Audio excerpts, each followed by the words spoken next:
Yeah, I have no question about that. This is true. Okay, my friends, here we are. Planning to finish B'ezrat Hashem Siman 318 Chazara, as well as start 302. Okay, so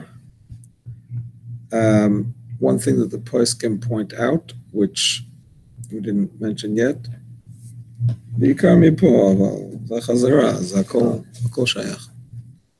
So, if you have a towel... You sent a review sheet. I'm not seeing an attachment. You just used the email from yesterday to mention the time.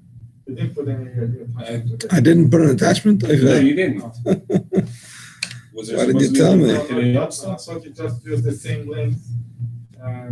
Or is there supposed to be an attachment for today? Yeah, of course there's an attachment. But it was nothing. I opened it twice. Why didn't you tell me? You should have told me. I was assuming maybe you just want to tell us what is it the time. Well, You still do it now? I can do it now, but I can't print it out, obviously. We'll take it after. No, if it's for tonight, we can pick it up. Oh, you know. Yeah, no, but it's good to keep this. Yeah.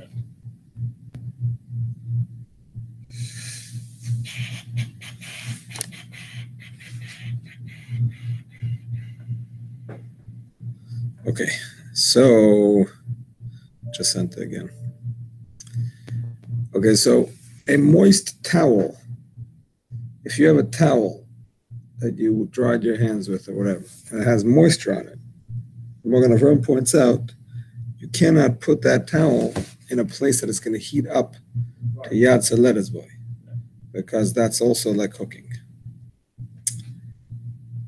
Only that the only reason then keep it cooking, especially if like you're drying it like part that is involved. So you shouldn't like put it next to something that's going to dry. So it's also not only like cooking, putting it, you know, that over it's hot and it's going to get dry. Yeah. So it's. I think that's more the issue, like with things you have to, you may touch to dry, no? Like one of the issues with swimming is the drying aspect, no? This is the thing But if you know that you're going to put over there, it's going to get dry. It's going to be, you're going to be able to use it after you shouldn't. No, but it's moist and then you just put it. Next to something that's going to make cause it to dry.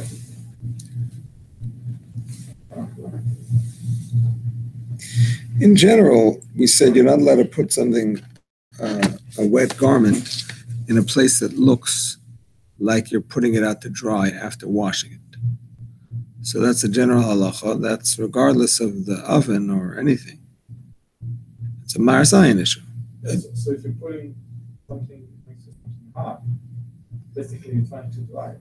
So you shouldn't.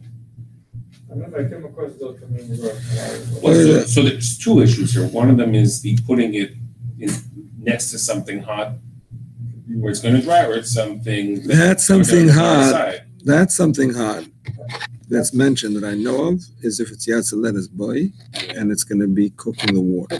Right. So As far as the Maris Ayin is if you're putting in a place that is normal to dry things after washing, so it might look like you washed it.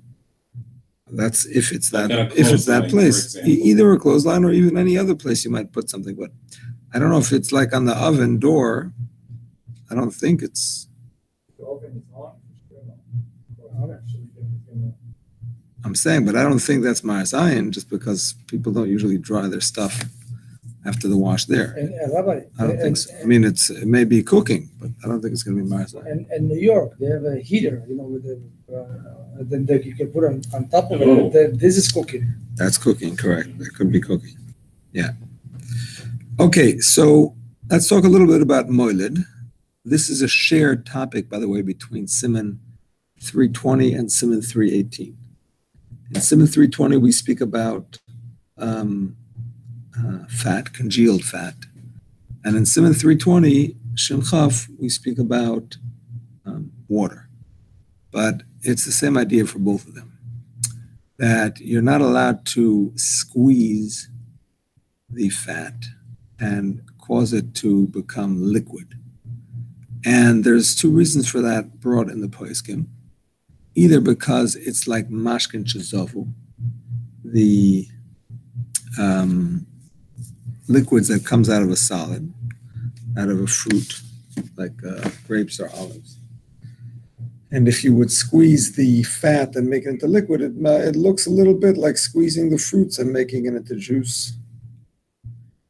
And if you do it, then it should be ulcer, just like mashkin chezovu, just like the liquids that come from solids that are squeezed. That's one concept in the Rishonim. The other concept of the Rishonim is the concept of moilid, that perhaps when you squeeze, let's talk about squeezing for now, although we'll talk later soon about just letting it liquefy with heat. But if you squeeze something, it's like moilid. It's like you're causing the item. It's like moilid, it's actually moilid. Like it's moilid. It's moilid. Moilid is only Nisr Rabbanan. So, not, I mean, why is only the Rabbanan one of the malachas? It's not one of the malachas. Moilid is not one of them? Not one of the malachas, no. It's not. 39 malachas, moilid is not one of them. Moilid is an Isra Rabbanan. Okay, sure. Moilid is an Isra Rabbanan because it is similar to all malachas. What's all malachas? All the malachas are when you make something new. You bake something, it's something new. You do you wash something. It's like a hischachos. You sew something. It's something. Every malacha it's like a hischachos. So if you do moilid, even though moilid is going to be just the Rabbanan. Yeah. Any Yisur moilid is not Rabbanan. But that could be so many different things. If it's changing from one thing to another, is that considered new? Where do you draw the line in terms of new? Well, we actually don't have the power to create something out of nothing. That's only Hashem can do that. Nevertheless, when you make something that's significantly different than it was before, that could be an Isser Moilid.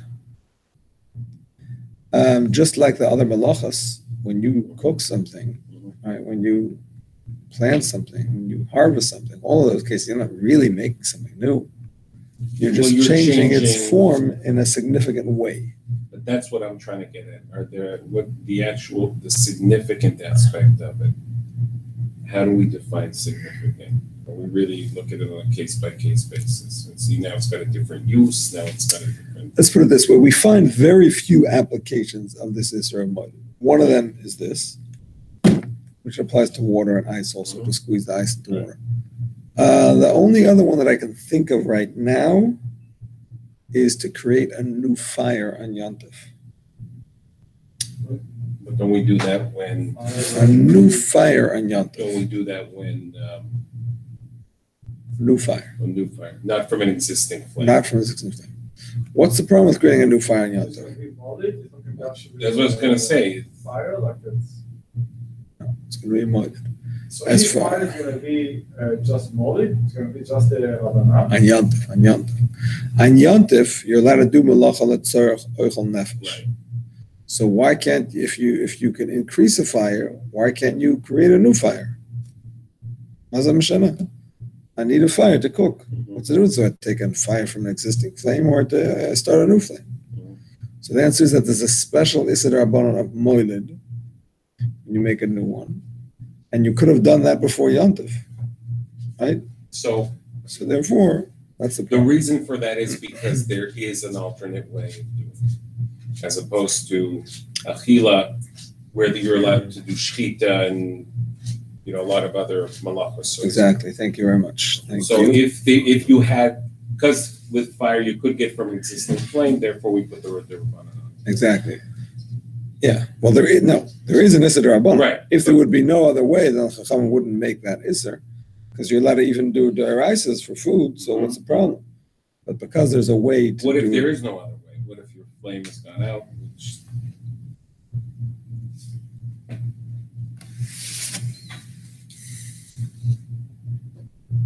Not sure.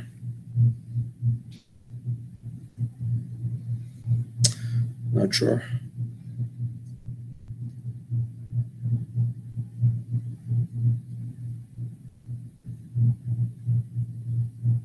I mean, in general, you're allowed to do malachas in cases that you couldn't do it before. Even machshirin, even things to prepare. If you couldn't have done it before Yontif, you're allowed to do it on Yontif by the letter of the law. Right, like So going this- out and taking a knife and, right? So you Even can't sharpening do a knife. it. You can't sharpening a knife is an example. You can't do it because you could have done it before Yontif. But let's say you couldn't have done it before Yontif because you did it before Yontif and it became blunt on Yontif, for example. You know what I'm saying? So me'ikar adin, you're allowed to do that.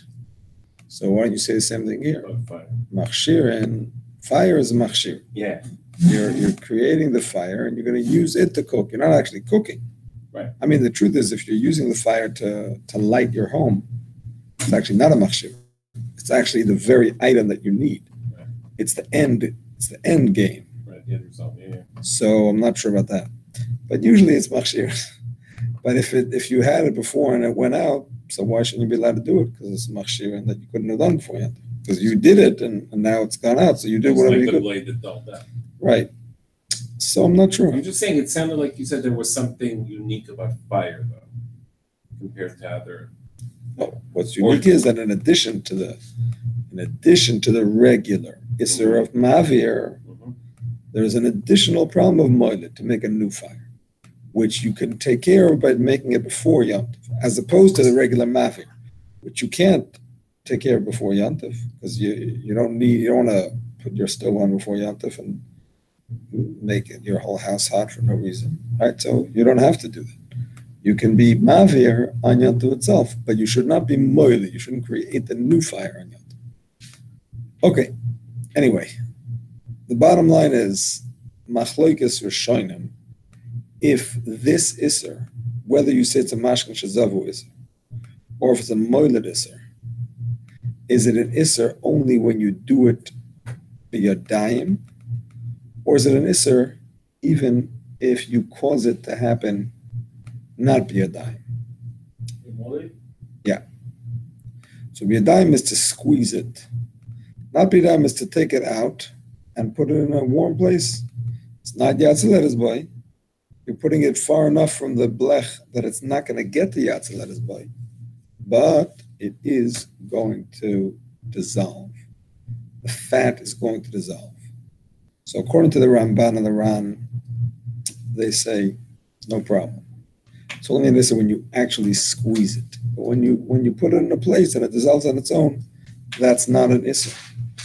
And by the way, they say the same thing about the ice. You can't squeeze the ice and make it into water.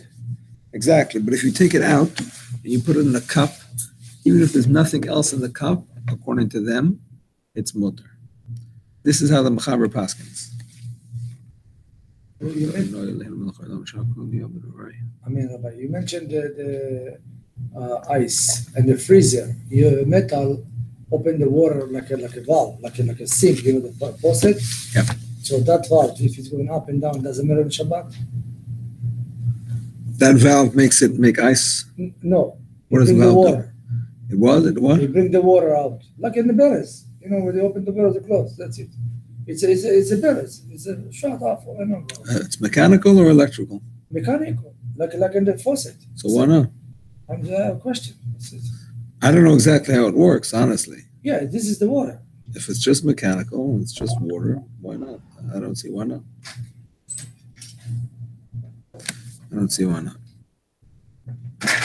So the market is if the malach done by hands or done by himself or by a killing, it's going to be extra. It's not really by Kaylee. You just printed that now? You just printed? You just printed it now? I sent it I just sent that like 10 minutes ago. I know. Okay. On the computer, trying Okay. to print the other thing, there was nothing there. And then I got that. When I got here, they told me. Yeah, sorry. So I thought of printing more than one. I don't know what happened. I walked out the door and then I saw it. So. Yeah, sorry. Let's take ice, snow. You want to have to melt it with your hands, correct?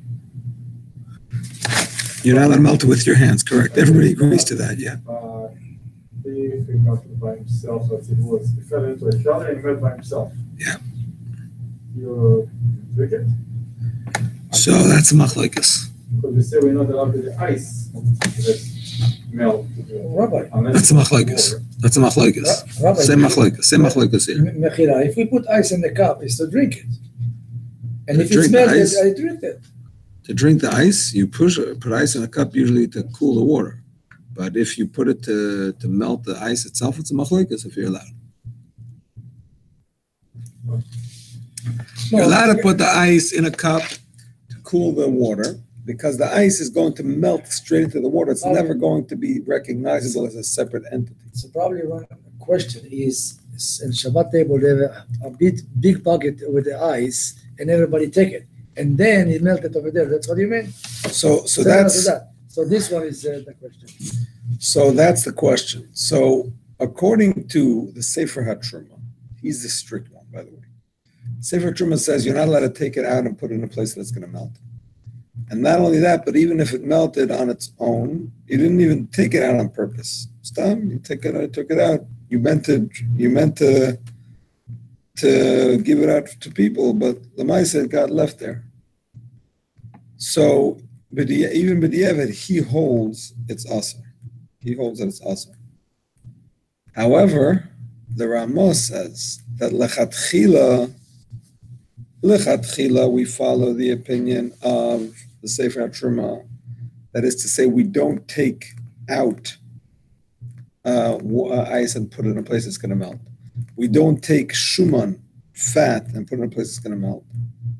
But b'diavad, he says you can rely on the other Rishon. But if the fat is taken there, let's say you have a piece of meat, and you have some fat on it that, whatever, sometimes the gel, the gel, and then you take it out. Your purpose is not for this fat or this gel, the purpose is just to eat the meat. Right. So now it's melt. Whatever mass it is, you're allowed to eat the steak, the meat. So first of all, here's the thing. If it's a davar mu'at, if it's a small amount, then it's not an issue. What is small? I don't know. If it's a small amount, it's not an issue because the poskim say it's not so nicker. It's not. The whole thing is only Esed Rabbanan Moilid. If it's not nicker, if it's not really recognizable, it's okay. But this is one possible moment. The action himself is asu, or the ana from the mold it's asu? According to Sefer Truma, both. You can't do it, and you can't benefit from it, even if it was done on its own. And according to the other one, just do the ana. No. According to the other one, it's only asu if you did it biyadayim. If it happened on its own, even if you made it happen on its own, because you put it in a place, it's mutter to do, and it's mutter to benefit from. So they're makel on both of those questions. So there's all strict or matter. There's nothing in between. I don't think so. Those that are strict Sefer Truma, basically strict on both of those questions.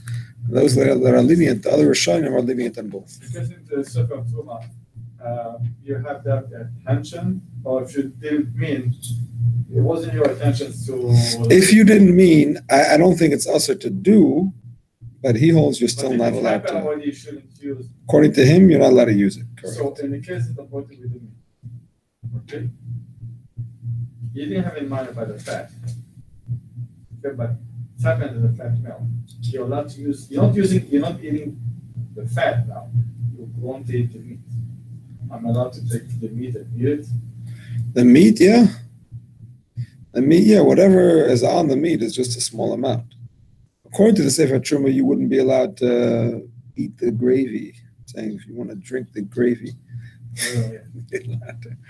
But Lamaisa, the Ramah paskins that b'diavad, you could be samech on the Rishonim, even though you shouldn't do it lechatchila. Only the idol of software. That's an interesting question. But if you're not allowed to eat chicken, if it's not edible for you right now because of Israel, You have to clean a Shabbat table. You don't want it over there.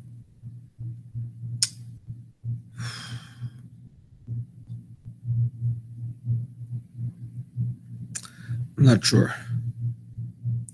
That's a general question. What about any food that's also on Shabbos? Any food that's also on Shabbos. Person cooked by mistake.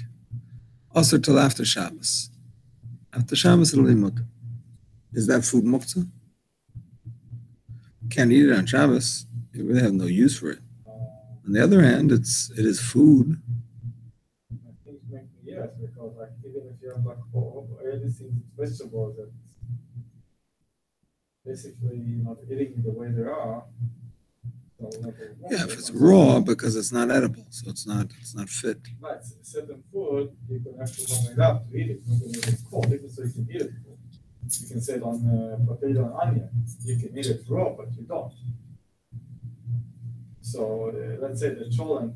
Onion sometimes you do. Nobody eats whole cholent, so you have to do kind of a process to be able to eat it. I'm not sure. I don't remember seeing. No, I don't remember seeing clearly the din that a thing that's also achila on Shabbos only is muktzah. Ma'acholas asuris in general are muktzah. A treif item is muktzah because for us it's not food; it's just nothing. But as something that's only also on Shabbos, I don't know if that's true. I asked. I did like a. No, I don't know. You know what I mean? I don't know. I hear the question, but I don't know. All right.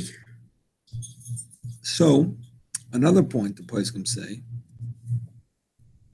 is that if the liquid is going to get absorbed into a solid, then even the Sefer Truma will agree that it's mutter. The molecule will be absorbed into a solid. Exactly. In other words, just like you're allowed to take ice out of the freezer, put it into a cup of water, even though it's going to melt, but it's never going to be nicker b'fnei atzmai. It's never going to be visible separately. So it's not considered moiled because what you made is not even visible. You can't even tell. So the same thing if you take the gravy out and you put it on top of rice or whatever else, and it gets pretty much absorbed in those rice, maybe not 100%, but pretty much absorbed in the rice. So you don't really see it as a separate entity. It's mutar. As opposed to if you take a soup that has congealed fat on the top and you put it in a warm place to warm up, not to heat up, because it's yesh bishal bishal balach, but you put it in a warm place to get warm only. So they say that is still a problem of moiled, according to the Sefer Truma, because the fat does not mix in. The fat floats on the top. So it's considered to remain separate, and it's awesome.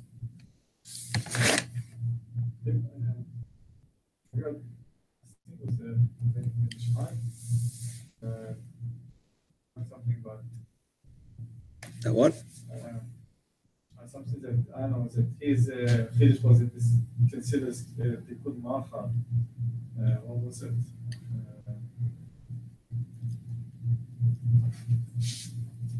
We need to follow here for that. Magav Patash Ba'echlin, is that what it is?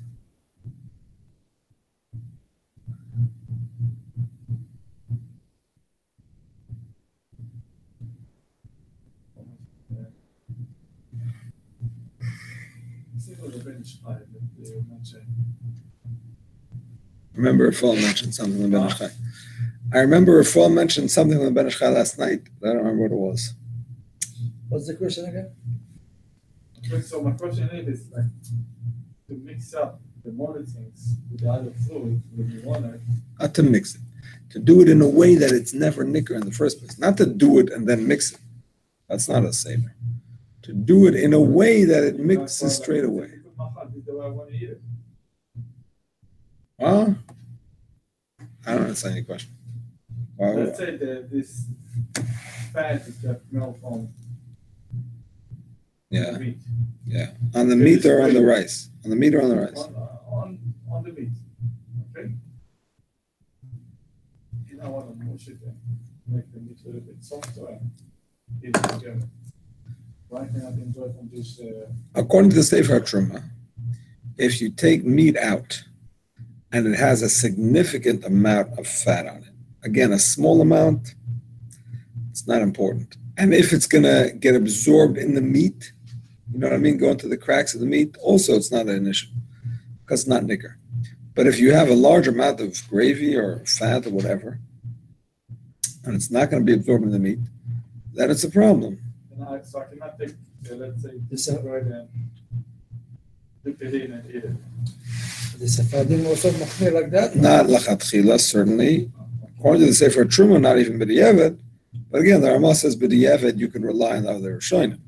But lachatchila, you shouldn't even do that. No. The Sephardim is no problem. Is sauce, so it's for the meat, what's problem? The Sephardim are lenient about this question. They allow you to take the gravy out and put it in a warm place. The gravy too by itself? Yeah. Wow. I didn't know that. Yeah. As they say, it's only also if you do it be a dime, not if you just put it in a place that it's going to melt on its own. Okay, my friends. Based on this, there's a question. Are you allowed to pour beer into a cup and get the froth of the beer? What? Froth, ketzef. Okay. Maybe that's moiled. You're making the froth. When you in the can, you don't have froth. One beer, you can do it with Coke also. And the chanam, same question. Yes, so I don't know. I think you mentioned something that you're trying to pour it slowly to avoid it. So what he says here,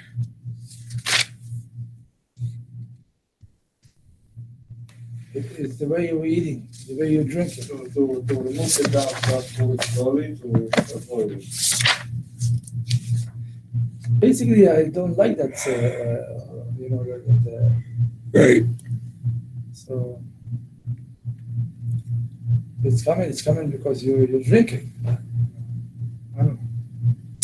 He quotes Rav Elyashiv, who's the Dirshu, Shulchan Aruch. He quotes Rav Elyashiv, who says that it's not noiled because it has no kiyum, because the foam, it melts very quickly. Yeah. On the other hand, he quotes Rav Shlomo Zalman, talks about blowing bubbles, which is different, by the way, because when you make the foam on the beer, the Coke, whatever, that's not your intention. It happens, but it's not your intention. But when you blow bubbles, you want to blow bubbles. More bubble in beer? No, when you want to blow bubbles, no.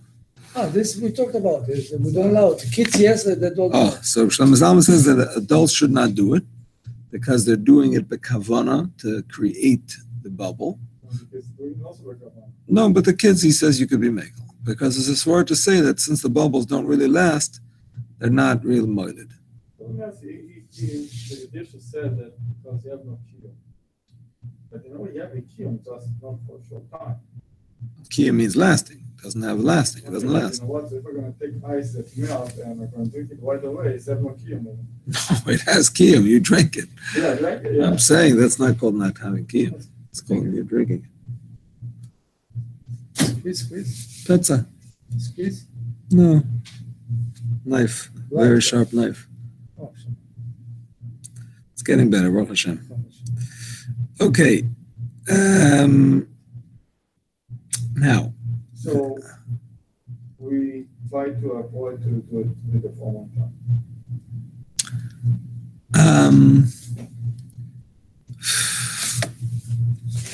I don't remember. Because Is that what I said last time? I don't remember. Yeah, but there he's talking about when you're doing it by kavanah. You're actually blowing the bubble.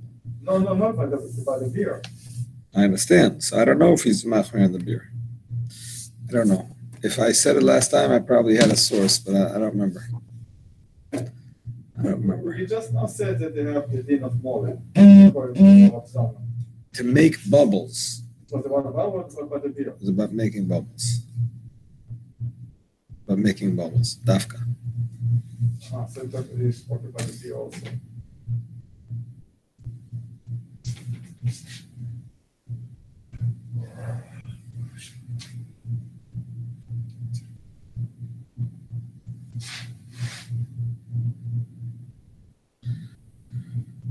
I went to a restaurant and I didn't eat a kazayas of bread, but I ate other foods. What to do? You didn't Nishirat Adai? I'm sure you didn't tell So that. tell him to take another bite for the bread. That's what I'm going to do. Take another bite for the bread and to Birkat Hamazon. Right? You can do bread. He had a small. You have to eat it the side anymore. You wash your hand and you take a small bite and he's eating and you want to know if it's like a Birkat Hamazon. Yeah, not because I didn't throw it in the period of time. What's that? I told him he should make a bracha right on the other foods, but it's not proper to do this Take another bite of bread. because the problem is if you don't eat a kazayas, some say that the bread does not is not pointed to the other foods. Because you're not eating it in an important way, so it's not pointed. So all the other food you didn't have bracha. Exactly, it's a safek. Some say yes, some say no. It's a So safek. that's why you take another piece of bread to make Birkat Hamazon. That's why That's what he wants to know. Should I make an effort to eat more bread? Yes. it's better. It's better to I think yes. I think so. I'm not sure, but I think so. Okay, so the thing is, all that we've been discussing till now is about putting fat in a place that's going to get warm and not hot. What if you want to put it in a place that it's going to get hot? Yad soledes boy. and you melt it. Melt and yad soledes. Now, of course, you can't put it in a place that you use for cooking because it looks like cooking. But what if you put it by a fireplace? You put it by a heater. Doesn't look like cooking. This is considered a very yavesh. That's my question to you. Yavesh or not? I never eat shumanim. I just eat meat.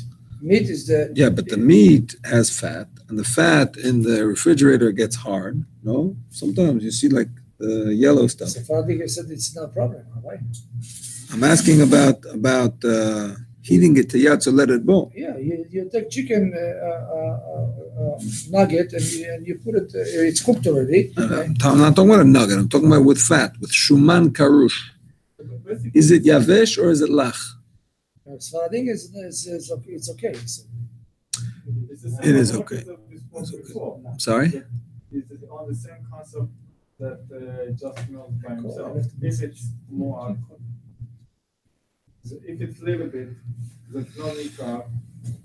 So for the one opinion says that it's mutar. No. Isn't it kind of like melting ice? If you're putting it next to the fire to cause it to melt, then it's like melting ice. I'm not talking about melting anymore. That we already discussed. Machloikis, Machaber, Ramah, Sefer Truma, other Rishonim. If you Ramah says not to do it. If you do it, it's mutar b'di'ev. But won't that happen with the fat? I'm talking about taking the fat and putting it in a place that it's going to get to yad soledes bo. Besides the fact that it's going to melt, which some say is already a problem. Oh, so it's just like a cold piece of meat that you're going to want to put next to the fire to warm it up. And this happens to be fat instead of meat. It happens to be fat on it. You're putting it next to the fire to warm up, not in a place that's used for cooking. So the piece of meat, it's a solid. Why not? The fat starts as a solid, but then it liquefies. Do you treat it like a lach or like a yavesh? Yavesh. Yavesh. Because it's I want to eat the meat. I don't want that. Is it stuck over What there? if you want it? What if you want it? You love the Doesn't gravy. matter. You like drinking it. If I want to meat and I can do it, so it's okay. Let's say you're not having any meat. You just have gravy, a bowl of gravy. this one, it's not. I don't know. It's not considered meat for me. I will not eat that. So I have no. It's a machlekes rishonim. Many rishonim hold that it's not considered lach. It's considered yavish. And that's how the Mishnah Berurah paskins. And that's how the Alter Rebbe paskins in the Shulchan Aruch. However, in the Siddur, the Alter Rebbe goes like the Mordechai, who holds that a solid that is going to melt, Yovesh Sheni Moyach, a solid is going to melt and become lach, is considered lach. That's the Mordechai's opinion. That's how the Alter Rebbe paskins in the Siddur.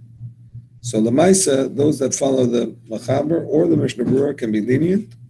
Those that follow Alter Rebbe have to be strict. And this has relevance not just about this, it has relevance about many other foods that were cooked and are now dry, but are going to become liquid, sugar, things like that. So that's the issue. So Sorry? Rabbi, Butter is included that. It's an interesting question.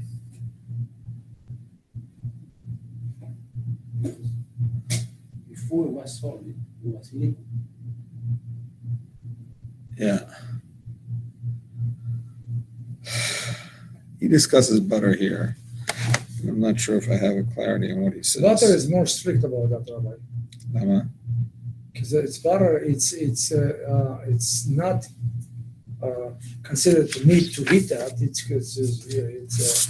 you melt it because you want it. I think they are more strict about that. I'm not sure. So you're allowed to put melt butter on a hot plate. Same question. If it's Yatz Lettuce Bay. If it's not Yatz Lettuce Bay, then it's mutter as long as it's going to get absorbed, mostly absorbed. But if it's Yatz Lettuce Bay, same question. He does discuss it here. If you have hot potatoes, you cut it off and you put butter on top of it. So this is considered food. It's not like you take a butter by itself and put it next to the fire, and then this is different. The potato has the texture clearly shine. Butter on top is not allowed. There's two different. It's one you like and one I don't. He has a few, he brings two opinions here, Bekitzer. Rav Moshe says butter is the same as all other solids that are going to become liquid. And according to Mishnah Berurah, it's mutter. And because butter is made out of pasteurized milk, generally, so it's already heated. It's already heated, and therefore now it's a solid. On the other hand, he brings up Shlomo Zalman is not so sure. Shlomo Zalman says maybe it's considered like a liquid because butter, I don't know why he says this, but he says butter, it's its natural state is to be liquid, not solid. Yes. I don't know what that means exactly because, at room temperature, it'll become soft, become a liquid. I don't know. Not so quick. I don't know what it means outside exactly. in the sun, it melted, Rabbi. I don't know exactly what he means, but he does say that because he's not sure about it, he'll be lenient on a davar gush. A davar gush, we learned, is a solid piece, which is, according to some poskim, has a din of a kli rishon, because it doesn't have walls that cool it down. Other poskim say, no, it could be a kli sheni. If it's a kli sheni, it could be a kli shlishi. It's a kli shlishi. So he says, if you want to put butter on a potato, for example, in a kli sheni, it could be lenient because it's a sfek sveika. It's like maybe butter is like yavesh, and even if it's like lach, maybe a potato is a kli sheni. So he. That's what Rav Shlomo Zalman says. Okay. No, I'm okay. Thank you. Okay, next topic, my friends. Spooning out or stirring a kli rishon. On the fire? Yeah. Only inside not to pick it outside like that, and in shinui. If it's fully cooked, it's allowed. Okay, so let's talk one thing at a time. Inside the fire, no, you have to take it out. Let's talk one thing at a time. First of all, if it's not fully cooked, there's no question that it's aser on the fire for sure, but even off the fire. Even off the fire, you're not allowed to stir it because parts of it are more hot, parts of it are less hot. When you stir it, you're helping it finish cooking. Oh, I put salt, I want to drink it. So I mix it with salt, it's a different way than shinui. You're talking about something fully cooked or not? If I want to eat like that. Ben Rousseau, you want to eat it Ben Rousseau, it's not fully cooked, you can't mix it. Without mixing. You can't mix it. You could put salt, why not? I mean, whatever the halachas of salt are, but yeah, you could put salt technically. So if I put salt, I have to mix it. You can't mix it, sorry. You just drop it and You can do what you want. Okay. You can do what you want, but you can't mix it. And I saw a chiddush, he brings in the Dirshu, from Rabbi Karelitz, I think, not sure. He brings in the Dirshu that even if you transfer it to a klisheni, still, if it's not fully cooked, you still can't mix it. Because as long as it's not fully cooked, you can cook it more by mixing it. Rabbi. No, but let me ask you, but putting into klisheni, you already mixing. It's a So you mixing. can That's pour what I want to Pour it say. out. Pour. You can't spoon it out. Pour it out. Yeah, I pour it. So I want 5 cups. 1, 2, 3. So I mixed all of them by the way that. I'm machmir. 1, 2, 3, 4. Mix all of them. No, I mean, you don't know how to mix it. That's what we said, right? So if you take one to the other, and then another cup is already mixed. No. This is you're allowed to. I don't know. I'm machmir. I don't know. There's a difference between solid and liquid. Liquid for sure you're going to be mixing. So, anyway. So on top of fire, there's no question, basically. On top of the fire, With machloket, if it's completely cooked, something be allowed to be magis, to be served while it's on the fire? not stirred. If it's on the fire, you're definitely not allowed to stir it, even if it's fully cooked. Some say you're allowed to take it out with a spoon, serve it, and some say not. The Machaber is lenient. The Ramah mentions Haroitz Lahachmer, a person who wants to be Machmer will be Machmer. So just not to serve it from on top of. It's just so this Mikar, I think you shouldn't do while it's on the fire because it's from one of the boilers of the Basha. While you're doing it. Stirring it is. Yeah, but when you're serving it, you're causing it, it's half of stirring it. So I said, but really strict when it's on the fire, you shouldn't. It's already cooked. Is it already cooked? It's already cooked, so why not stir? Oh, I'm going to discuss that in a moment. Many opinions. I'm going to get to that momentarily. Let me just get the Alter Rebbe's Lashon here to clarify things. For a second, I'm taking my kids to Korea. I'm taking my kids every night to Korea to study.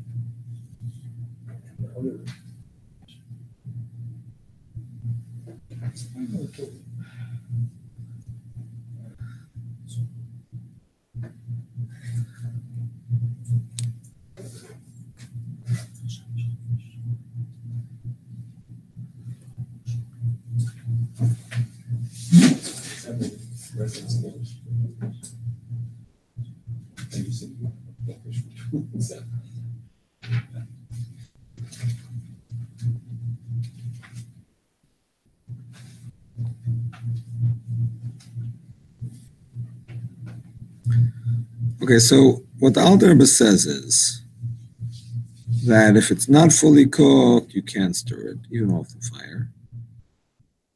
If it's fully cooked, you can stir it off the fire. Awful fire. If it's fully cooked, you can stir it off the fire. But by shinui. Wait. We studied that, shouldn't we? No, it doesn't say B'Shinui. No? He says, Yesh machmirin gam b'kteira, b'chol inyan. Right? V'haroitzu lahachmir yachmir b'hagos mamish. Aval lahoitzi b'chaf ein lahachmir klal b'nisbash l'kol tzorka v'ein ala eish. If you want to be strict about hagos mamish. But as far as taking it out with a spoon, you can for sure take it out if it's fully cooked and it's not on the fire. So the mashmos is that if it is on the fire, yesh makom lahachmir. It's mashma that it's only a chumr. I'm quoting the Alter Rebbe.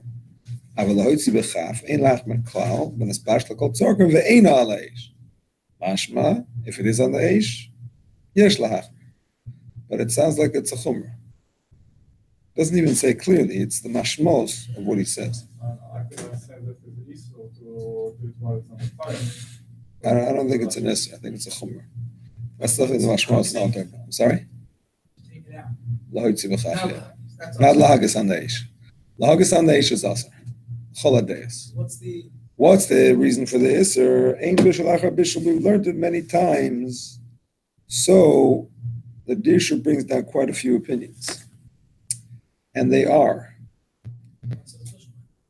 We'll start with Tiferes Shmuel on the Rosh.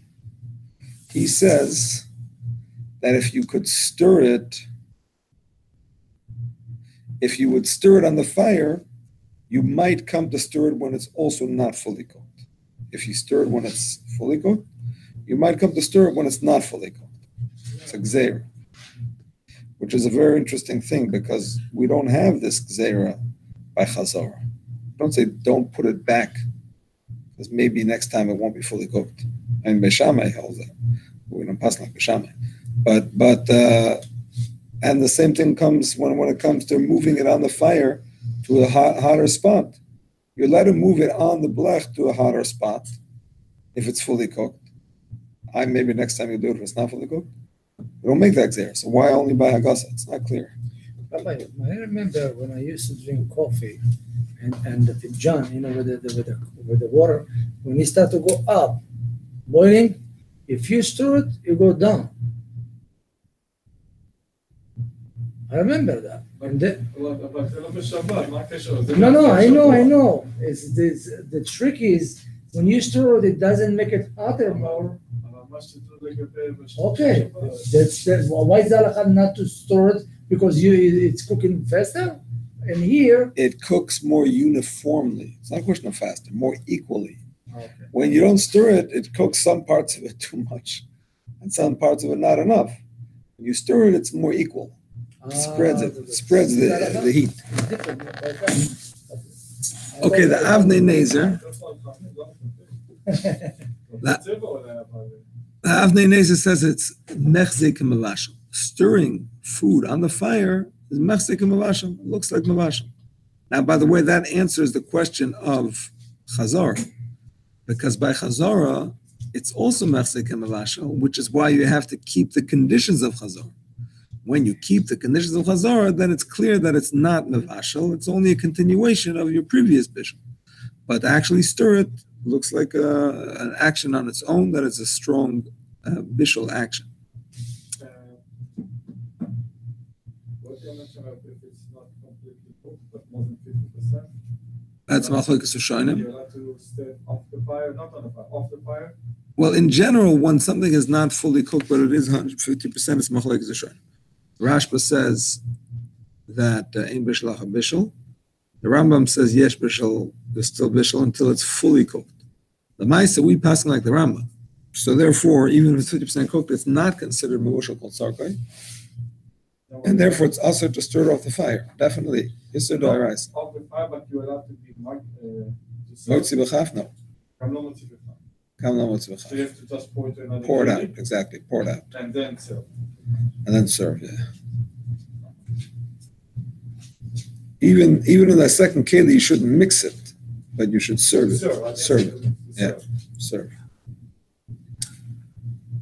Okay. Now we learn the third opinion, which is that of Reb Shlomo Zalman Auerbach.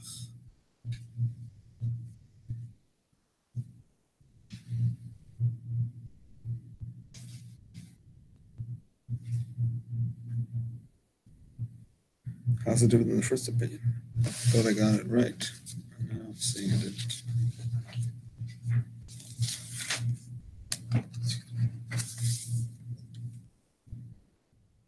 Oh, here it is. All right, I have to.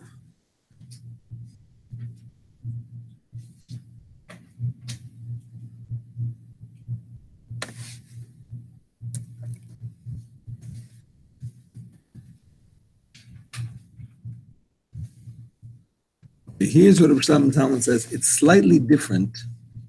It's slightly different than Tiferet Shmuel. Similar to Tiferet Shmuel, but Tiferet Shmuel in the Rosh says that if you stir it when it's not fully cooked, you might come to stir when it's fully cooked. Rabbi Talmud says a slightly different word. He says, if people see that you're allowed to stir food on the fire, they'll think that stirring is not considered part of cooking. It's more than Marasayan. It's going to lead to people stirring food that's not fully cooked, thinking that stirring is not. See, the first Shmuel is talking about you. You have this pot. Now, this time it happens to be fully cooked. Next Shabbos is going to be not fully cooked. You're not going to pay attention. He says something else. It's going to lead to a mistaken concept. People see that you're stirring food on the fire. They know that the fire is where you cook things. They're going to think stirring food in general is not an isser of bishul, because people don't realize that stirring food is an isser of bishul when it's not fully cooked. So here, this answers the question that we had before about chazar. Everybody knows that when you put food on the fire, everybody knows that's bishul, right? That's how you cook. Everybody knows if you move it to a higher fire, that's bishul. And Rabbi Shlomo Zalman goes on to say that also everybody knows when you cover a pot, that helps it cook. That's bishul. So all of those things, he says, they didn't make a gzeira that if you can't do it if it's fully cooked, because you may do it when it's not fully cooked. Hagasa specifically, which not everybody realizes how important Hagasa is to cooking.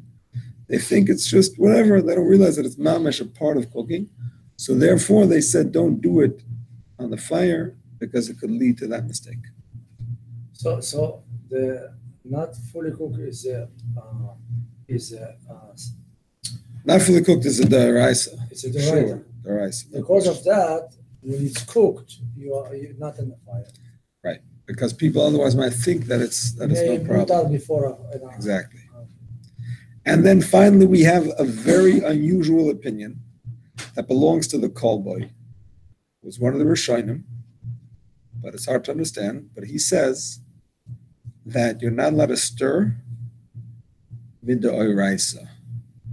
Stirring a fully cooked food is also mid'oraisa according to the Kolboy. What's the reason? Moshe says it could be you have some uncooked things there, but it's still. I'm sorry. No, he explains the Kolboy, but it's not clear because the Kolboy can't forbid chazara. The Mishnah says chazara is allowed. So why are we strict with Hagasa, not with chazara? What's the difference? So basically, in the Dirshu, he tries to bring opinions, or he brings opinions that say that perhaps Hagasa does something beyond a regular bishul. In other words, just like we say, yesh afia achar bishul, yesh bishul achar afia. It's machlokes, but let's say those that hold yesh bishul achar afia, yesh afia achar bishul.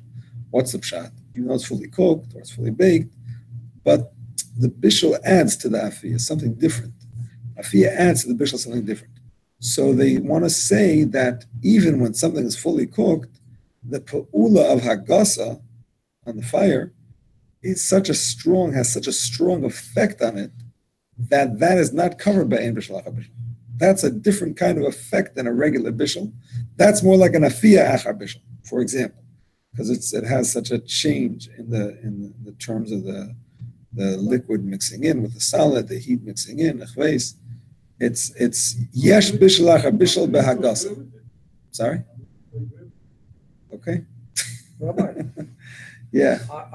Bishul achar afia, you mikalkel tach okel. Maybe afia and then bishul. Bishul achar afia אתה לא מקלקל אותו. אתה לוקח חתיכת לחם, אתה שם את זה לתוך המרק. So in some restaurants, they serve it onion soup with that piece of bread in it. Pay a lot of money for that soup. Oh, in that point. I'm just saying. In that point, but on you, how can you? הכל תלוי לפי העניין. Okay, now, if it's a very heavy pot and you want to serve some to some of your guests, the simple thing is, if you have a pot that you want to keep on the fire because you have guests that haven't come yet, but you want to serve some of your guests because they're hungry, so you pick it up, you serve it, and you put it back. No problem. You follow all the Tanai Chazara. But what if it's a very heavy pot? You have a Sheva Brachos. You can't pick it up and take it and put it back. What if, another question, what if the fire is not covered? One of the Tanoi Chazara is you have to only put back on a covered fire. It's not covered, you're not going to be able to put it back. Chazon Ish says, go ahead. Take it out on the fire. Only if it's completely cooked. Of course, only completely cooked. Absolutely. Absolutely. Completely cooked, you cannot stir it, but you could take out. Because he says this, the taking out is only a chumrah. And here it's like a shasat chak, a little shasat chak, so he allows it. Rabbi, if it's a big pot, you can take a small pot and scoop it out. Same question. Same question. Same question. On the other hand, Rav Moshe is strict. Says no. The fact is, we are machmer. So you should be machmer even if it's heavy pot. Some people will have cold food. They'll have cold food and malasot.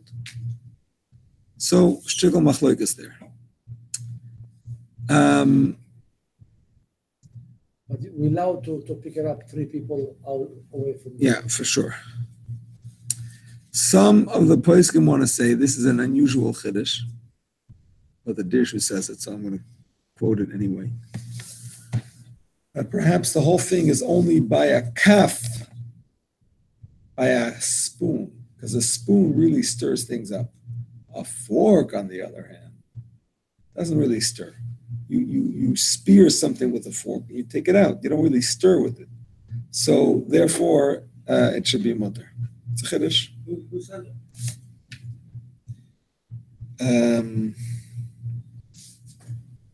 It's shinui, Rabbi. So you do it with the shinui, Rabbi. I don't think he says it's because of a shinoi. I think he says it's just because it's not considered stirring. Who's stirring with the fork? Nobody. That's it, shinui. It's not because of shinoi. It's the gzeir wasn't made for it in the first place. Shinoi, it's you did the malacha, but you did with the shinoi. Here he says the whole gzeir was only made about hagasa b'kaf. So only with where the is the fork. point we studied a while ago when you go in different way, like cross, like inside, and that stuff. It was the visual completely or out or in. I mean, using a shinoi is only going to help you to make it a Esed Rabbanan. In general, when you do something with a shinoi, it doesn't make it mutter. So, I don't know.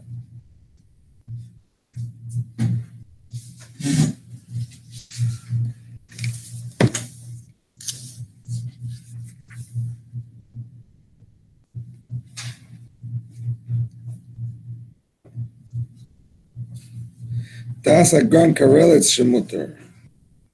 I'm missing karelitz. Holds that it's mutter. Al yedei mazleg. He says that it's mutter with a fork. It's only also with a spoon. Only It's- us, or if you shake the dish? Dagasha? Yeah. Dagasha? Not agasa. Sorry. Lahotzi bekaf. Lahotzi bekaf, it says. Ach mas regilim lahagis ba. Mashenkin on mazdik she'enu gilim lahagis ba. Kamakim yishli zor shle lahagis al yadei. He says soup with the fork. You can't, but let's say cholent. Similarly, by the way, some want to say, I think even Shlomo Zalman says it, that if it's a dry food, you're allowed to. The whole thing with stirring is to mix it with the liquid and so on. The dry food, he says you're allowed. Similarly, some of the poskim, exactly what the names are, I don't remember.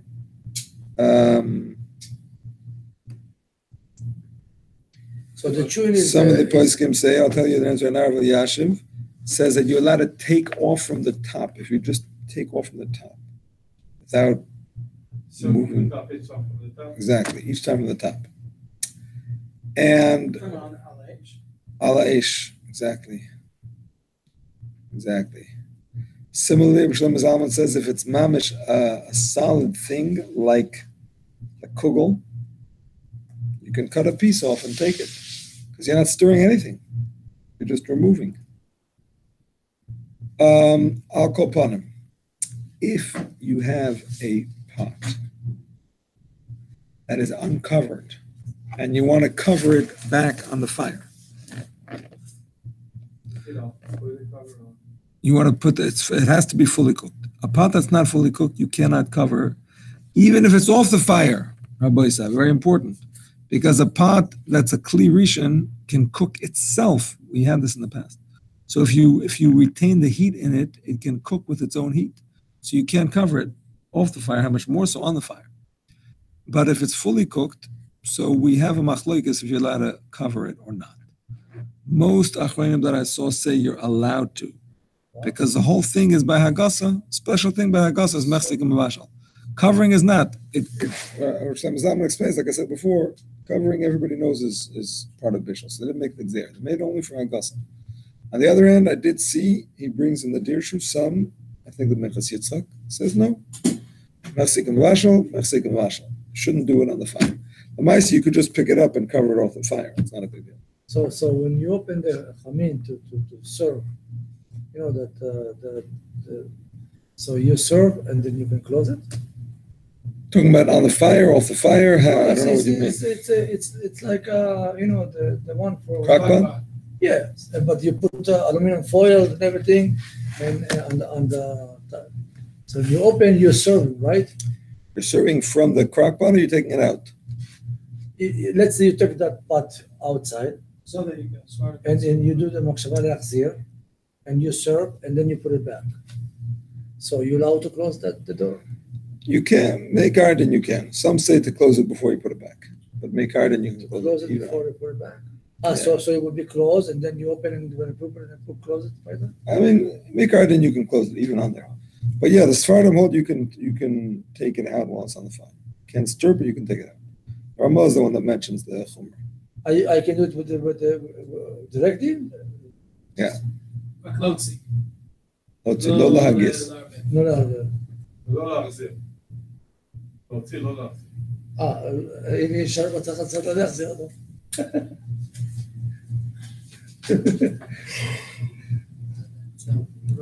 Yeah. You also mentioned about we taking out the lid. We don't worry about the droplets, right? Or we dry it. That's a machlokes. Because it's already been cooked. So if it's only a small amount, some say you don't have to worry about it. Because it's not important, that's not your intention, and it's already been cooked, so some say you should dry it. But it seems most poskim say just shake it off, and if there's a small amount left, it's okay. Even though it got cold, doesn't matter. That's what they say. They say you could just shake it, and if there's a small amount left, it's not important, and it's a small amount, and you didn't mean it. And anyway, it was already cooked once, and some say that you don't have to worry once it was cooked once. It's a machlokes. Okay, so I will also mention about adding water to a machine that makes steam. You know what I'm talking about? These machines that make steam? Humidifier, exactly, humidifier. Some are cold water humidifiers. They don't heat up the water. Some are hot water humidifiers. They actually heat up the water. But it's healthy. So it's healthy. I think so. Huh? Are you allowed to add water on Shabbos? That's the question. So cold water humidifier, you're allowed to, because it doesn't cause it to evaporate. It doesn't cause it to get hot or anything. How does it operate cold water? Sorry? How does it evaporate? I don't know how. That's what kind. I don't know. Ask Siri. Unless you put cold, but it make it hot, and then like when you put hot. No, it doesn't make it hot. He speaks earlier, 1 second. How does a cold water humidifier work? According to Livestrong.com, cool mist impeller humidifiers use an electric motor that drives a small, rapidly spinning disc. Shomeh? This It's- sprays water at high speed in the diffuser. Can you repeat So it? then breaks the water into microscopic droplets that can then be dispersed into the air. Basically, there's a fan, and the fan breaks up the water into little drops that pushes it into the air. That's all. Totally mechanical. No electric motor? Yeah, but the electric motor is on already. The fan is blowing, and when you put in water, the fan breaks up the water into little drops and sends it You out. know, when you go to Orlando with a spray with a fan, you know. Sorry? You know, the issue that we said that a person shouldn't spit if he knows it's the wind's gonna bring him. Zoira. Why is that not Zoira? It's an interesting question. I'm going to venture to say that it's like such a small, the droplets are so small that they're not like, It's too much of Zoira? no, it's not like you can see individual droplets. It's like a microscopic amount. You know what I'm saying? Breaks it up into very. Into such small drops, you can actually see them. It's also, you're not doing it directly. You're doing it, putting it in, the motor does it. I'm not sure. It's a good question, though. I'm not sure. On the other hand, to a hot water humidifier, it's absolutely usher to add cold water because your mom is doing bishul. What about hot water? You're going to take water from your urn and add it to the hot water humidifier.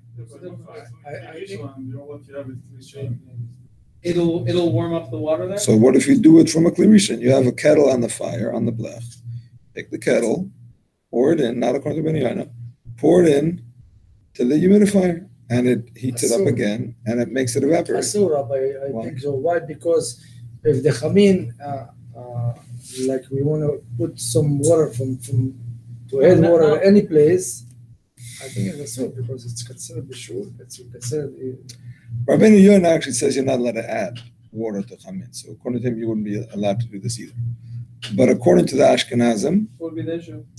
so I actually saw, it's a bit of a chiddush, but the Minchas Yitzchak says that when you cause something to evaporate, that's like a different form of bishul than regular bishul. No, but before it's evaporating, it's getting hot by the welcome of the water. Right. That's for sure. So before it evaporates, you did it. No, I'm talking about hot water. It's already hot. There's no issue with heating it up. So It's already you're hot. putting it back in that thing. Right. You follow Chazara, all the conditions of Chazara are You still take in the your cup, hand. You heat up you take the water from the urn and then put it in there. The shade turns into the region. Right. You shouldn't use a cup. Do it directly. That would be awesome. Maybe you should. Why wouldn't it be awesome? Goes from the shade to the region.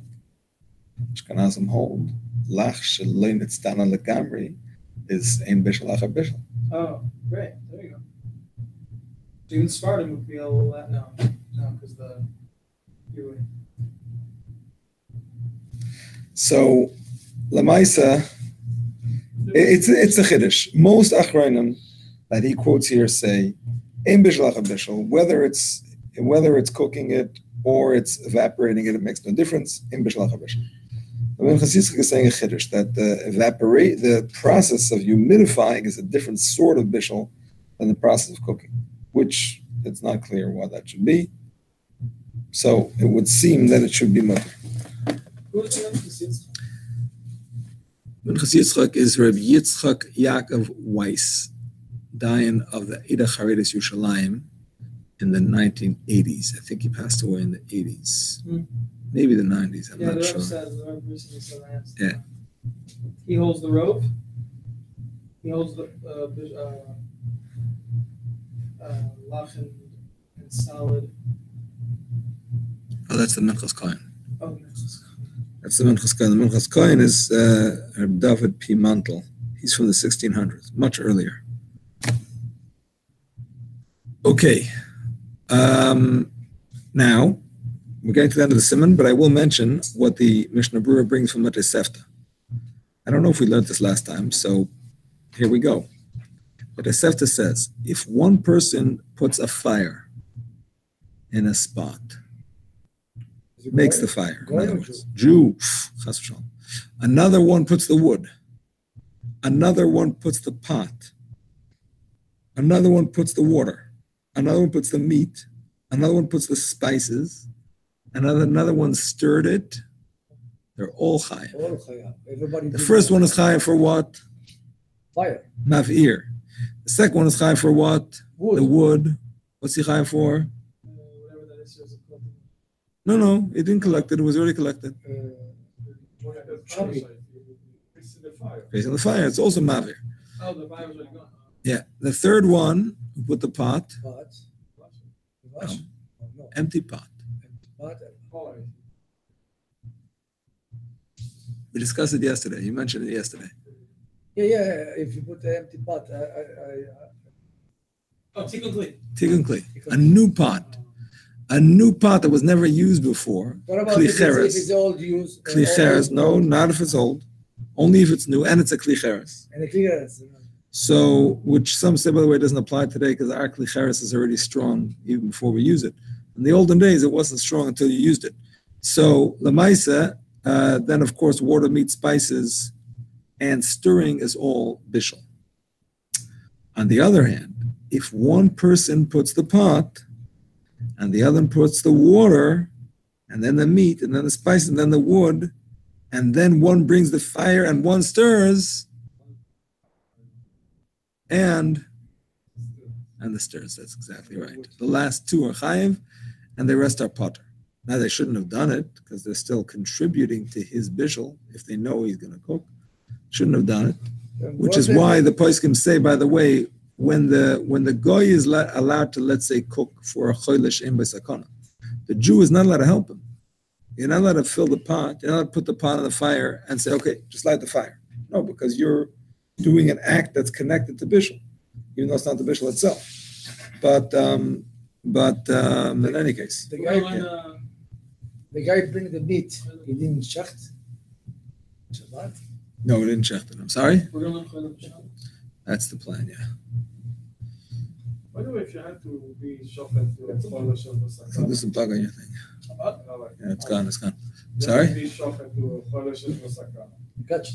But the only behemoth that you have, she was pregnant, so now we have another calf that's coming out. Yeah. What's your question? What's the din of this baby calf? As far as what? As far as what? You're allowed to eat it also? It's not like kind of another knowledge, you will be allowed to shechet the behemoth. There's only behemoth you had. As far as Shabbos or as far as Shechita? On Shabbos. Seven on Shabbos. Allowed to eat the chay, but I understand. The animal is alive. Well, what do you need it for? You already shechted one. Why do you need a second animal? You have one choyle, two choyles. What's the din of this calf? Is it normal? No, it's not a problem. I mean, with Rabbana, it needs shechita. With the Raisa, once the mother shechted, it doesn't need another shechita. But on Shabbos, I don't think you can. I mean, I don't understand your question, honestly. There's no even of mold, it'll be not actually molded. You'll be causing calf coming out. Yeah, shechting it. It's even more. Shechita is also with the Raisa. For the sake of the Shechita is also with the Raisa. You're allowed that, it wasn't for the sake of the It happened already, so what are you going to do? What are you going to do? Okay. So,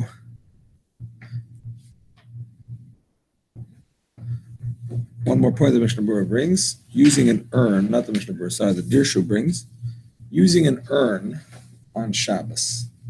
If the urn might break, if you use up all the water, and the element might break, is there a problem or not? Sounds like a financial problem. No, there's a gzeira that you might forget. You might be so concerned that you might add water to stop that from happening.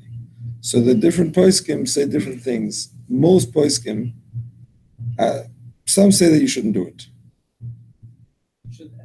You shouldn't use it at all. You shouldn't use an urn like that at all. You shouldn't use any urn that will break if you empty it. because you might forget and add to it towards the end. That's what Nissen Karelitz says not to. On the other hand, many of the Achronim say that it's mutter, because they say, everybody knows when it reaches a point towards the end. There's usually a stick that shows you, and anyway, usually the spout is above the end, so to use it up, you would actually have to tilt it to get the last word out. And why would you do that if you know it's going to break it? So the Maisa, they say it's better to use one that has a stick that shows you. I mean, the stick makes other problems. Why not? When you leave no water, it's going to break. In my head, it was just muktzah, but now that I'm thinking about it, I don't know. That would be the question. Yeah, even if it's muktzah, it's a klisha machal iser. You can move klisha machal iser for its gufa if you need to use it for something. Okay, my friends, with no further ado, we move on to Siman Shin Beis. All right, Shin Beis is the halachas about clothing on Shabbos. And we start with cleaning, washing, etc. Hamanar talis chadosha, shchoira. Person who shakes out a new dark talis, black. You don't know it. Black, you don't know it. And it bothers you, chayev. Oh, yeah. That is what the Gemara says. There are three opinions about what we're talking about. What did he shake out? Tosfos says, dew. Tosfos says he shakes out the dew. There's dew on it, and shaking out the dew is also because it's similar to washing it. The dew ruins the way it looks, and shaking it out is like washing it. If it's new, the dew bothers you. If it's black, the dew bothers you. If it bothers you. But if it's old, it's not black, you barely see it, doesn't bother you, so it's not considered a significant act of a tikkun. Rashi says what? Rashi says we're talking about dust. If you shake, not talent. But still. No, he agrees with the Rebbe Tam that dew is awesome. But he adds that even dust, which is dry, and usually the isser of cleaning clothes, the shayach, only with liquids. Here, it's going to be even true with dust. But also the Tritnaim, black, new, Yeah. and makbid. Correct, that's what the Gemara says. So just Rashi is just having dust, but dew plus dust. Exactly. And finally, the Rambam says that we're talking about when you start and you make a garment in the first place, and there's little pieces and bits that are stuck in it, and you shake it out because it bothers you. That's makeh b'patish, exactly. Now everybody agrees with the Rambam, even if they don't learn that that's the pshat in the Gemara.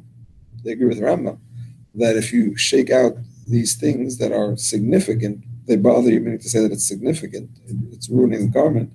So it's going to be a tikkun. It's going to be a iser makeh b'patish. So there's a famous machlekes between the Alter Rebbe and Mishnah Berurah. So basically, all other things besides foul and dust, you can be makel. Like what? Feathers, I don't know, any other thing. Feathers you can be makel, it says clearly, because feathers, they don't get embedded. Dust gets a little bit embedded in the garment, so it's a little bit like part of it. Feathers are just sitting on top, so you can shake it off. You want to see my hat, you can see. It's dust. Oh, I thought you had a feather in your hand. No. See? Whatever it is. Right? All the dust. Yeah, I see It it. doesn't bother me. Doesn't bother you, so you want to shake it out. You can stay over there. But this is what we're talking about, right? The The Mishnah Berurah says, by the way, that you should not use a mivreshet. You shouldn't use a, one of those brushes. Uvdin dechol, even if it doesn't bother you, or even if it's not new, you still shouldn't use one of those brushes because it's uvdin dechol. It's time you should know. Let's say you walk, your kippah fell. Because it's not new, but you're allowed to shake it on. The sand, the side, the dust, And it's not new, why not? Although we did see that some say we don't know exactly what new means. New means as long as it looks nice. And we even saw a chumrah that some of the Achronim bring, I think maybe the Yaris Tavash or Binas and Abishitz, that Shabbos clothes should be considered new because people keep them generally looking good. So that's a big chumrah. But simple halacha is that once it doesn't look new anymore, it's not asur. Now there is a chumrah of the Mishnah Berurah. Here's the chumrah of the Mishnah Berurah. Mishnah Berurah says, if it bothers you, then why should it be mutter just because it's old or just because it's not black? It should be considered like you're cleaning it. So he says the chiddush that the whole thing about it being new and black is to be machmir even if you're not sure if it bothers you. The main thing he says is bothering. If it bothers you, it's asur anyway. If it's old or not black, well then we won't assume that it bothers you unless we know that it bothers you. If it's new and black, then we assume it bothers you even if you're not sure. Oh, they keep up fail, they clean because it's bothering you. You're not going to put it, dirty and black on your hand. Usually, yeah. Usually when you clean something, it's because it bothers you. But sometimes you're just bored and you're looking for something to do. Your hands are free, you know what I'm saying? You break things, you chew on it, whatever. You wipe something, but you're not. It's not something you're paying so much attention to. That's what it might apply. Although we also did say that the Mishnah Berurah suggests that it should go by the person who is the owner, not by the person doing it. So maybe it should be mutter if somebody does it for you. No, sorry. If someone says, I borrow your Shabbat, you have to clean it up. It's not the owner, just using it for the Shabbat. Give me a second. Let me get it right because I may have it wrong here.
Sorry, he says it, but he finishes with the tzarech and he's not 100% sure about if the person that you're doing it for doesn't mind and you mind.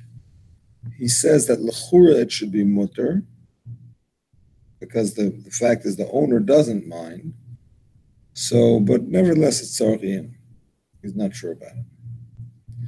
But certainly, if the person who owns it, it does bother him, then it's certainly also, even if it doesn't bother the other person. Are we talking about the person that on it or the person that were on it? Because, you know what I mean? Like, Yeah.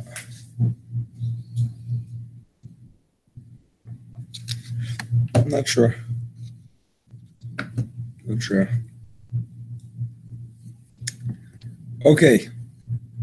I do want to mention also the definition of black. Some places say black means black. Some say black includes dark colored garments. So it's better to be strict on that. Okay. The poskim also point out that we see from here, from Rashi's opinion at least, that cleaning does not have to be done with liquid. Any effective method of cleaning is considered cleaning. So, for example, some people might want to use talcum powder, like a baby powder, to extract oil stains because it pulls out the oil. That's awesome, even though you didn't use any liquid. But the fact is you're effectively cleaning the garment. So that is awesome. even to just to pour it and to leave it until after Shabbos? Yeah. Another point. So what about this? You're going to be this or clean or is it from Achana Mukodesh Kachot? No, cleaning. It's like putting something in the oven before Shabbos is over and saying, we'll cook after Shabbos.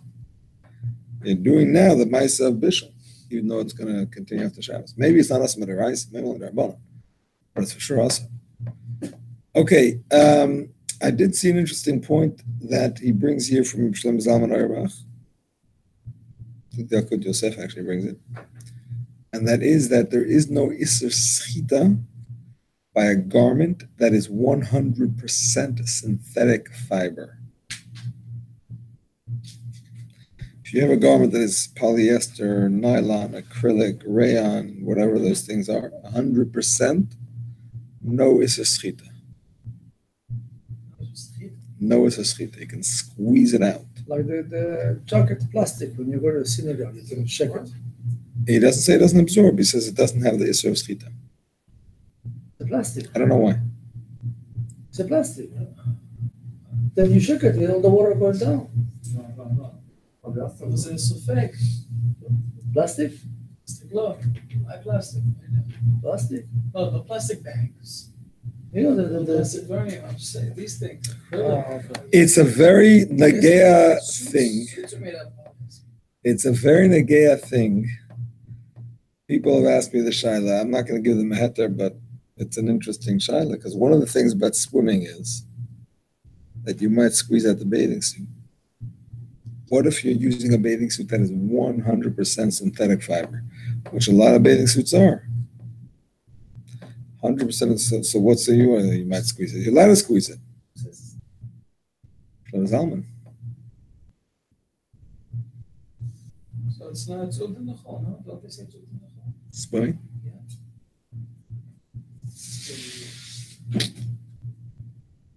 They say the schita issue. They say what else? No, it's not called Shabbos, it's not. That sort of thing. Yeah, that sort of thing. I don't know if they use that lashon.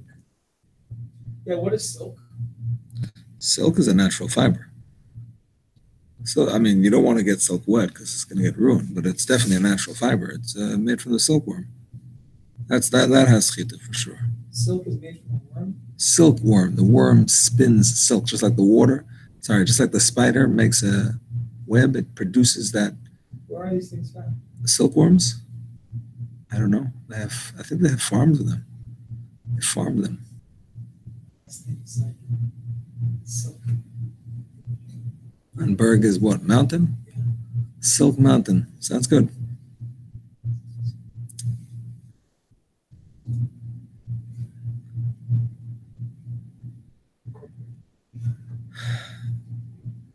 It's in the Hilchot Yosef. Begaros imenaylan emechomer syntheti uchadoima ve'al geshem hashel b'Shabbos mikolnai v'afilu b'choizka l'shayach b'zeh eser schita re'ei gris Moshe tzil Yezer shmir Shabbos kol chasei. So So what's the real? What's the big? What's the if it's a personal pool in your backyard? Saying, I want to go on my pool. I don't know. I want to play with my daughter. Let's do something. It's hard to find an Isser. It's hard to find an Isser, except for Udin Nechal. It doesn't say. I don't think it says the Lashon Udin Nechal. It's not the Shabbos spirit of Shabbos activity. What does that mean? What is the spirit? I'm saying what? No, what is I know? What's the? Where's the Gedarim of that? Like, I don't play board games. I'm saying I haven't played them in decades. Are board games allowed? Yeah. So why is that? Not with money. Not with money. Okay, money is the spirit of Shabbos. Why is Menkala the spirit of Shabbos or Harv, and going into a pool and whatever, I don't know, just relaxing in water? That's more of because it's a very outdoor kind of activity. It's like a active activity. Indoor. What about indoor? Well, unless you can go to a community pool if it has an Erev also. But I'm just saying it's more of a outdoors kind of thing and an exercise kind of thing. It's like a very saying you're not doing it in a way of exercise, but in general, swimming is. You're allowed to exercise. Enjoy it.